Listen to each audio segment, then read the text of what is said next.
ceci, c'est un petit résumé des différents types de séances qu'il y a dans la lunette Pio. Donc, il y a des séances qu'on peut faire le matin, qui sont des séances évidemment en lumière du matin, ça veut dire en bleu, enrichi de bleu. C'est des séances de méditation qui se font en général assis, bien redressés, qui demandent de l'effort, donc qui seront peu utilisées en milieu de soins. Puis on a les fameuses séances de l'après-midi, les turbosiestes, qui, elles, sont un mélange de différentes fréquences, de différentes longueurs d'onde de la lumière, avec de la musique, agrémentée de musique, ce qui donne un côté assez comestible finalement euh, à la séance, parce qu'on pourrait imaginer qu'il n'y a rien, il n'y a pas de son. Évidemment, c'est un peu ennuyeux, et donc le fait d'avoir de la lumière pulsée, ça permet de stopper la rumination, comme je le disais tout à l'heure, et en même temps de bénéficier de longueurs d'onde stimulantes pour l'esprit. Et puis il y a les séances du soir, qui sont, elles, en 625 nanomètres, c'est-à-dire les diodes produisent de la lumière rouge qui n'a aucun impact sur l'horloge. Donc, la personne va aussi bénéficier des lumières pulsées. Elle va arrêter la rumination très rapidement. Et comme la lumière pulsée n'a pas d'autre vertu que de distraire et qu'elle ne stimule pas l'horloge biologique en un mode jour, eh bien, la personne va se relaxer profondément. Elle ne va pas se mettre en mode jour comme avec la lumière bleue, elle va se détendre profondément. Alors, quelques rappel technique, c'est que le rouge, le vert et le bleu, donc la lumière rouge, verte et bleue, sur 625 nanomètres, 528 pour le vert, 470 pour le bleu. Bon, ben, comme vous le voyez, c'est une bande euh, dans le spectre de la lumière qui ne comporte aucun ultraviolet et aucun infrarouge. Il n'y a donc aucun danger pour les yeux et nous avons un certificat d'innocuité euh, qui permet d'être délivré à l'hôpital ou à la clinique pour garantir toute innocuité. Alors maintenant, on va passer au deuxième volet de la lunette Spio, c'est la lunette Spio est aussi composée d'un lecteur MP3 qui permet la diffusion de sons, de musique, de voix. Et donc, les enregistrements, sont, comme je venais de le dire, c'est la méditation par la voix, les turbosiestes musicales et la relaxation par la voix. Donc, qu'est-ce qu'il y a comme séance auditive dans la lunette Psio? Ben, il y a un catalogue de plus de 200 applications. Donc, il y a beaucoup de choix, des thématiques diverses. Les séances du matin, c'est plutôt des séances de méditation guidée, ce qu'on appelle aujourd'hui la pleine conscience, avec de la visualisation. Et comme je le disais, je le précisais tout à l'heure, malheureusement, ça concerne plutôt des gens qui sont dans le mieux-être, qui sont en pleine forme et qui veulent encore aller plus loin, faire du développement personnel dans la haute attention. C'est pas vraiment la population qu'on va trouver en grand stress dans les hôpitaux, que ce soit pour les soignants que pour les patients. Donc, les séances de l'après-midi, par contre, les fameuses turbosiestes en musique, qui proposent des séances qui vont de 2 minutes à 40 minutes, permettent de récupérer, surtout pour l'équipe de soins.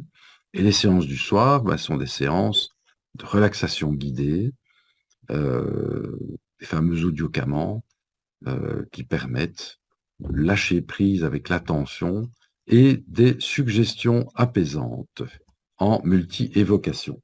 Alors, les séances du matin, donc la pleine conscience, il y a plusieurs types de séries. Il y a la série Arrêter le temps, qui est une série qui a été spécialement conçue pour des exercices en cohérence cardiaque, pour ceux qui savent ce dont il s'agit.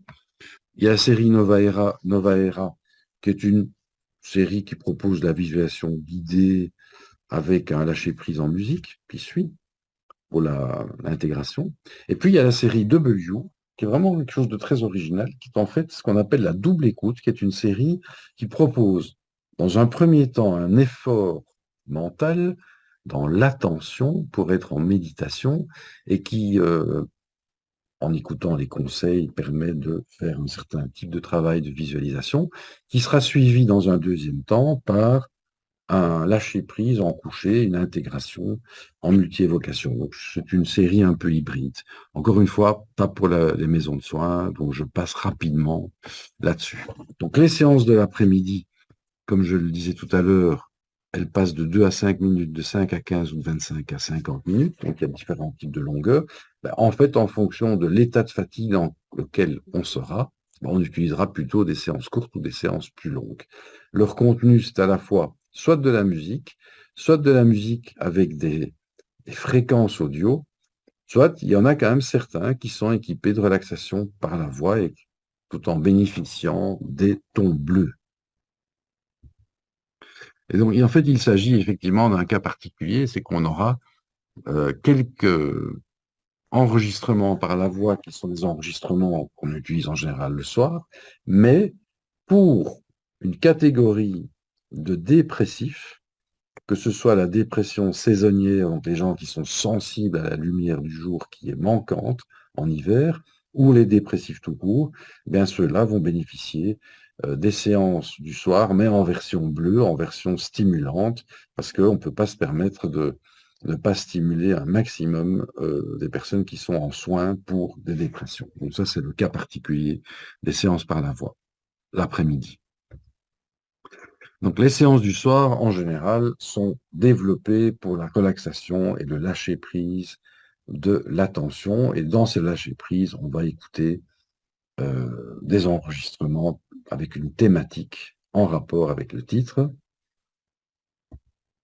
Et donc, il faut savoir qu'il y a toute une gamme, et c'est un peu ce qu'on a appelé la nouvelle médecine des émotions, la nouvelle médecine émotive, qui s'adresse aux personnes qui sont stressées et qui sont tellement stressées qu'au fil des semaines, des mois et même des années, finissent par développer des troubles fonctionnels comme des troubles cardiaques, de la tachycardie, l'hypertension, du psoriasis, des reflux gastriques, des maux de dos, des céphalées de tension et bien d'autres.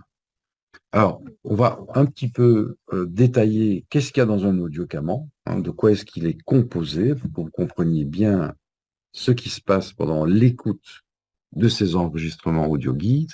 Ben, il y a d'abord, le premier principe actif, c'est la relaxation du corps. C'est un peu le grand classique de la sophrologie, euh, de Gerda Alexander, enfin, de tous les grands pionniers de la relaxation qui sont apparus deuxième moitié du XXe siècle. Euh, Ces personnes ont compris que pour pouvoir relâcher l'esprit, il fallait avant tout que d'abord le corps se détende. Effectivement, les séances audiocaman commencent toutes par des tensions, relâchements des mains, des bras, des jambes, du cou, de manière à provoquer un relâchement physique. Et ce relâchement physique va passer par une prise de conscience des segments, des différents segments et de leur état de tension par une attention sur une respiration ample et profonde et lente et une expiration contrôlée. Ensuite, principe actif numéro 2, c'est la relaxation de l'esprit. On passe à la relaxation de l'esprit comment? Eh bien, on envoie des sons qui vont être des sons relaxants, qui vont induire un rythme cérébral plus lent, ça veut dire un rythme du traitement des données auditives particulier, et progressivement, déjà, il va y avoir un effet sur les pensées ruminantes. Ensuite, à un moment donné, différentes histoires vont apparaître, tantôt dans l'oreille droite, tantôt dans l'oreille gauche, et ceci va encore plus provoquer un lâcher-prise de l'attention sélective. Et à ce moment-là, quand l'attention se trouve au repos, la phase de suggestion va pouvoir commencer. Et cette suggestion, selon les grands principes de l'hypnose développés par le docteur Erickson aux États-Unis, qui est un des plus grandes références en matière de suggestion, eh bien, cette suggestion va se reposer sur des histoires métaphoriques qui comprennent, qui vont évoquer des images apaisantes, des images symboliques, chargées de sens, en rapport avec l'affection dont le titre est l'objet. Donc, un paysage de vacances va évidemment évoquer toute une série d'émotions particulières, une promenade dans la forêt, accompagnée par le chant des oiseaux, un souvenir de week-end à la mer, l'ascension d'une colline, avec un défi et le plaisir de l'accomplir. Lorsqu'on atteint le sommet, toutes ces images positives vont provoquer un certain effet, un effet d'apaisement au niveau émotionnel et nerveux. Et bien sûr, en fonction des thèmes des séances, la suggestion et les images vont être différentes. Alors, le quatrième principe actif qui est compris dans les audiocamants, c'est un facteur qui va ouvrir les procédures de l'autoréparation, et ça c'est évidemment très intéressant de le savoir, c'est qu'on s'est rendu compte que les clés qui déclenchent les processus d'autoréparation, eh bien, sont dans ces audiocamants. Et quelles sont ces clés? Eh bien, on s'est rendu compte que la douceur, l'empathie, la bienveillance, des voix avec de la chaleur, avec de l'émotion positive, avec une intention positive, mais aussi avec la conviction que on procure un bien fou, eh bien, ça va ouvrir les clés qui sont en tout être humain, qui sont les clés de l'autoréparation. En effet, la bonne nouvelle, c'est que le corps humain est conçu pour s'auto-réparer. Alors, bien sûr, dans certaines limites, mais en tout cas pour s'auto-réparer, pour tout ce qui est fonctionnel. Alors, une fois que c'est lésionnel, c'est plus compliqué. Quoique, ça fonctionne aussi. Mais depuis à peu près un siècle, les médecins se sont rendus compte que la plus vieille médecine du monde, c'est bien celle du cœur, et que la nature nous a en effet dotés de ce stupéfiant pouvoir d'autoréparation, et qu'en fait, le meilleur médicament du médecin, il faut constater que c'est le médecin lui-même, avant tout, et c'est le soignant lui-même qui est le meilleur médicament des patients. Et évidemment, c'est ici que on comprend toute l'importance d'un outil comme le PSYO, c'est que, sachant que le temps des soignants est compté, il est évident que le PSYO va alors intervenir comme fantastique outil pour prolonger la relation émotive qui s'est amorcée avec le patient, entre le soignant et le patient. Et cette relation, cette prise en charge émotionnelle amorcée avec le soignant va pouvoir se prolonger avec la lunette PSYO. Alors, il n'y a plus aucun doute concernant ce pouvoir d'autoréparation. Il n'y a personne qui peut aujourd'hui sourciller ou en rire, puisque depuis à peu près plus d'un demi-siècle, on s'est rendu compte avec les études scientifiques obligatoirement contre placebo, on s'est rendu compte qu'il y avait pas mal de placebo qui fonctionnaient très bien. On parle de 35% de réussite, tout trouble confondu, toute maladie confondue, c'est énorme. Avec parfois certains placebos qui marchent mieux que les médicaments eux-mêmes. Et donc, c'est comme ça quand on a vu la puissance du placebo qu'on a commencé à s'intéresser à qu'est-ce qui pouvait bien guérir les gens, ou en tout cas les apaiser très significativement, alors qu'il n'y avait rien d'autre que de la bienveillance, des émotions positives, de l'empathie. Alors, notons quand même, petite précision, que la bienveillance, elle s'amorce déjà sur soi-même quand on se donne un médicament. Au moment où on ingère la gélule, mais on a déjà une forme de bienveillance, mais vis-à-vis de soi-même. Il ne faut pas toujours quelqu'un d'autre. S'occuper de soi, ça ouvre aussi les portes d'autoréparation. Mettre la lunette sur son visage et déclencher la séance, l'autoréparation a déjà commencé. Et bien sûr, la bienveillance que l'on reçoit d'une personne tierce, c'est clair que ça fonctionne très bien, bien évidemment. Alors, dans les audiocamants, qui est quand même une marque exclusive de l'entreprise Psychomed, ça il faut quand même le préciser, marque internationale, il y a plus de 50 thèmes concernant les troubles fonctionnels. Alors ici, on a la présentation des thématiques. Il y a bien sûr le lâcher-prise qui est une initiation. Il ne faut pas écouter un titre plus complexe si le lâcher-prise n'est pas accepté. Donc le lâcher-prise, il faut savoir que c'est un titre qui est volontairement dégradé en termes de puissance. Ça veut dire que si celui-là ne passe pas, il ne faut pas passer aux autres. Il faut rester sur celui-là. Et tant que la personne ne répond pas par la positive à la question est-ce que vous avez entendu sans écouter, eh bien, il ne faut pas passer aux autres titres. Si la personne lâche prise, qu'elle entend des sons, des voix, des bruits, mais qu'elle n'a plus écouté le contenu, ça veut dire que son attention a effectué le lâcher prise qui va permettre l'écoute optimale, ça veut dire l'écoute subconsciente. Alors ici, on voit déjà les titres utilisés en milieu médical et hospitalier, relaxation et chimiothérapie, gestion de la douleur, ma maladie, ma chance pour les personnes atteintes de tumeurs, la détente en dentisterie, la détente pour les personnes spécifiquement opérées du sein, les titres préopératoires, périopératoires, post-opératoires, généralement pour tout ce qui est loco-régional, donc opération des mains, des coudes, éventuellement de l'épaule, du genou, du pied. Souvenir radieux, qui est un titre pour les soins palliatifs. Retrouver l'émerveillement, ça c'est les grands classiques, la gestion du stress de manière générale, il y en a 1, 2, 3, 4, 5, 6, 7, 8. Donc il y a la gestion du stress, se libérer l'esprit, zen attitude. Alors digérer les traumas, bon, on ne savait pas très bien où le mettre, en fait c'est un titre général, mais bon, il convient bien aux personnes qui s'estiment avoir eu un traumatisme important psychologique.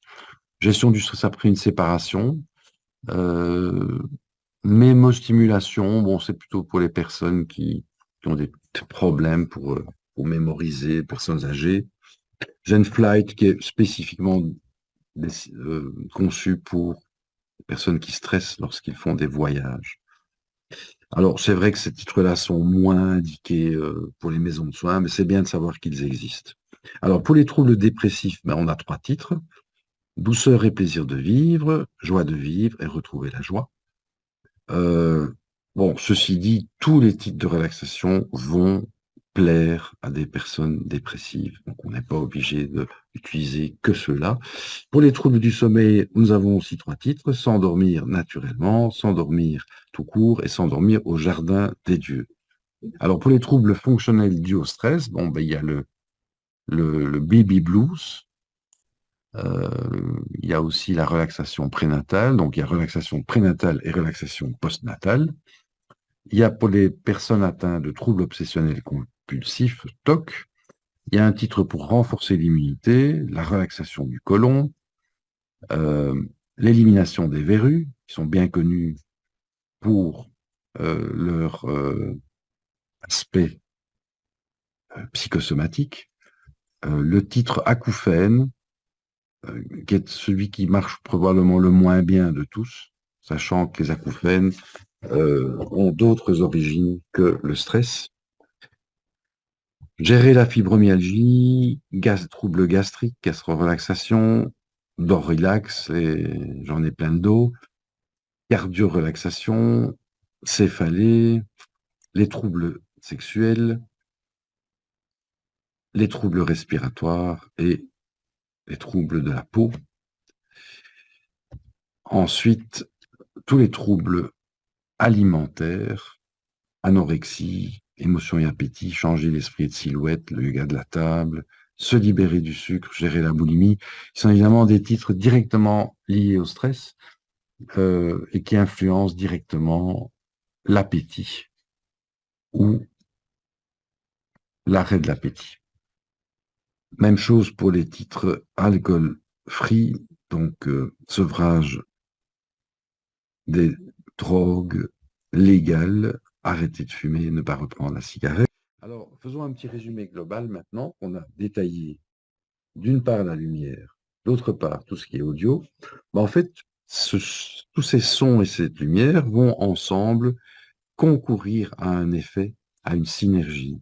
Et c'est pour ça que c'est très puissant, cette technologie, c'est qu'on va pouvoir bénéficier à la fois de certains types de longueur d'onde de la lumière, de la façon dont les voix influencent les états de conscience, de bruitage psychoacoustique, y compris des sons de la nature qui sont agréables pour tout le monde, et de fréquences de lumière pulsée. Évidemment, tout ça ensemble va avoir un effet très puissant.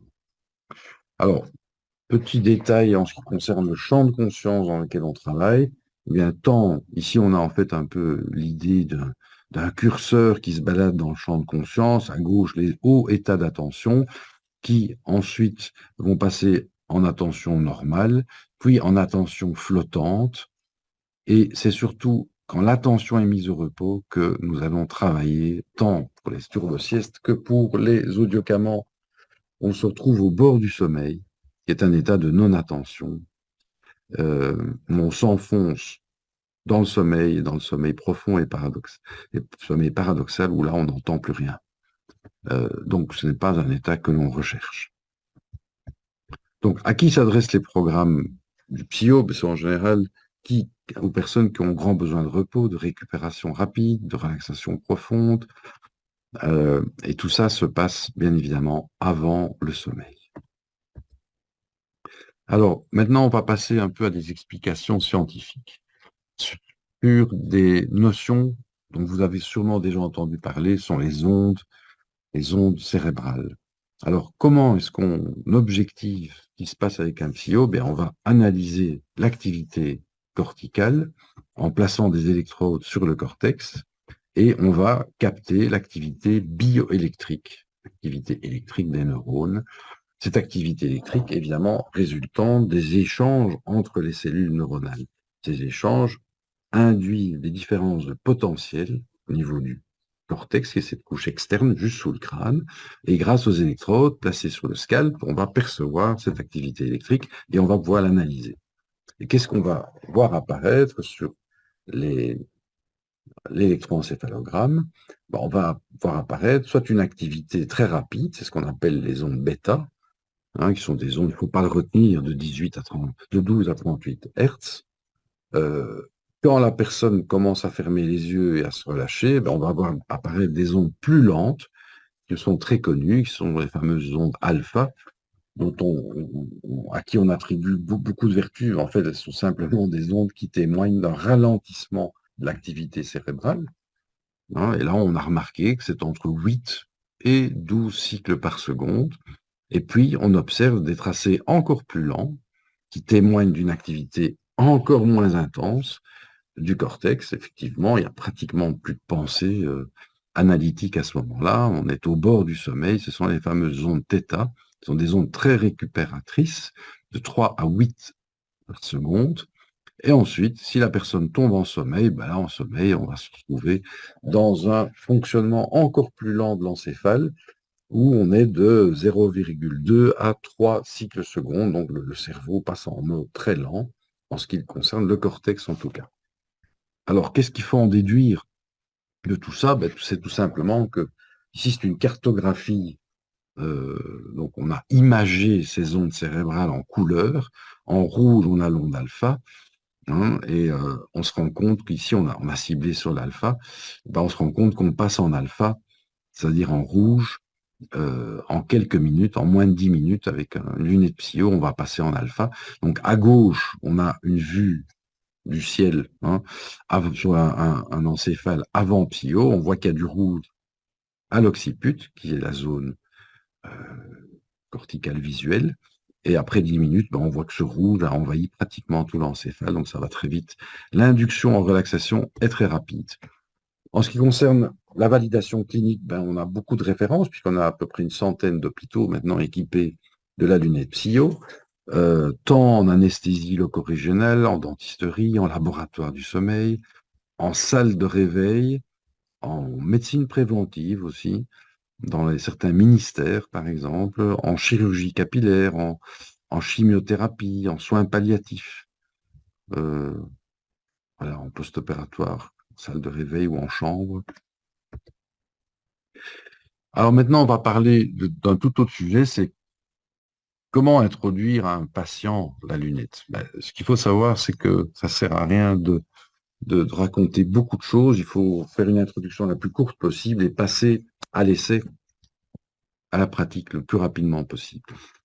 Simplement, expliquer que c'est une paire de lunettes équipées d'un lecteur MP3 qui combine de la luminothérapie avec des enregistrements par la voix ou de la musique. À la question à quoi ça sert, c'est récupérer rapidement ou se détendre profondément. Alors, parfois, on en profite pendant qu'on installe le patient pour lui rappeler qu'il s'agit d'une longue expérience de plus de 25 années et que des grandes entreprises, les plus grandes du monde, comme la NASA ou, par exemple, pour donner une référence locale, la SNCF, avec ses sophrologues, utilise ce genre de lunettes depuis longtemps. Pour la première séance, le titre lâcher prise avec une seule voix et le mode photosensible est recommandé. Pourquoi? Parce qu'on sait que cette séance va toujours passer, c'est-à-dire qu'elle va être acceptée, même par les patients les plus résistants au lâcher prise. Pour les séances suivantes, par contre, si la question à la réponse à la question est-ce que vous avez entendu sans écouter? Si la réponse est oui, eh bien c'est le feu vert pour passer à d'autres titres avec des techniques un peu plus radicales comme les multi-évocations qui vont aider à lâcher l'observation, l'analyse de ce qui se passe.